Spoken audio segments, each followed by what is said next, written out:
Hey guys, so this reading is not good for those invested in the stock market. So the University of Michigan release a figure which they call their consumer sentiment index. Now, in essence, to keep things simple, what they do is they survey the average consumer from a whole range of different demographics, incomes, occupations, etc. And they ask them various different questions around their sentiment. They want to gauge their sentiment in terms of the economy, in terms of how they think things are going to go, and how if they feel confident or the opposite. Now, this reading came in July at 81.2, but this latest reading for August came in at 70.2, and has plummeted. That's a 13% drop in this consumer sentiment index. Now, the only time this has been lower, the only two times that this has been low in recent history are that when the pandemic started, i.e. in April, it had a low reading in April, but even that was 71.8. It was not 70.2, and the 2008 financial crisis. So this is not a good reading, and it kind of bodes to the fact that consumers are concerned. In America, the cases of Delta have doubled in 2 weeks.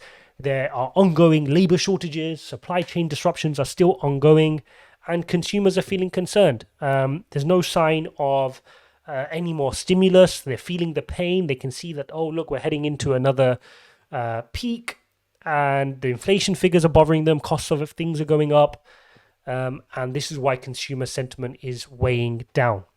Now, this is bad for stocks for various different reasons. For those that aren't familiar, consumer sentiment is what drives the economy. If consumers aren't feeling confident, they don't go out to purchase. They're more likely to hold on to their money, and they're not likely to spend on goods and services, right? They're more likely to save for a rainy day. And that's not going to bode well for Q3 trading, particularly for retail and growth stocks. Now, we know Walmart, Target, these kind of companies are reporting this week. But again, don't forget they're reporting on Q2 when things were looking a bit more buoyant. People thought we were through the worst of it. But now that this Delta variant has seemed to emerge in the States and growing rapidly, like I said, cases have doubled in 2 weeks. This could really weigh down on stocks. So we saw when the reading was announced towards the back end of last week, stocks did tumble.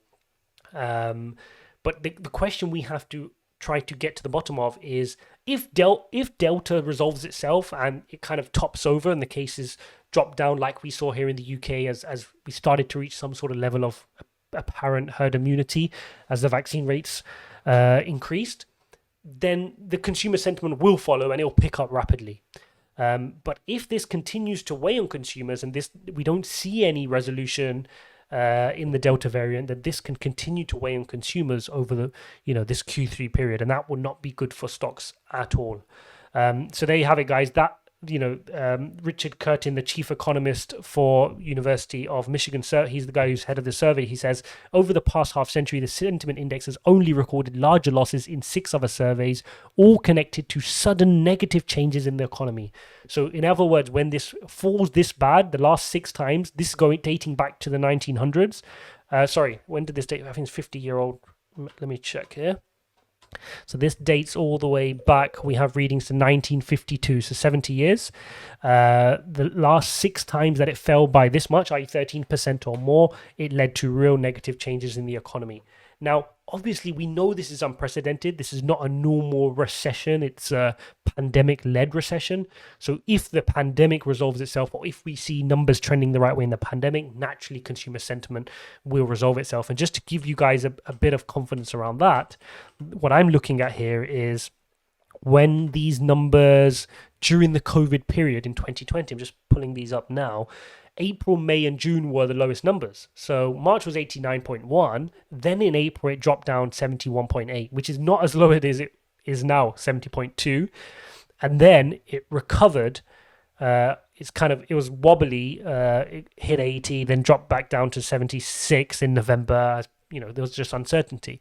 And one thing consumers need more than anything else is certainty. So, if governments can get this under control, if vaccination rates can increase and there's no further variants kind of emerging, that's when you can start to build a basis of consumer sentiment. That's when consumers will start to feel a little more confident to go out there and purchase things which aren't necessary goods. So for them to kind of go and buy luxury goods or enjoy a movie at AMC, or go to buy some extra luxury goods from retail stores.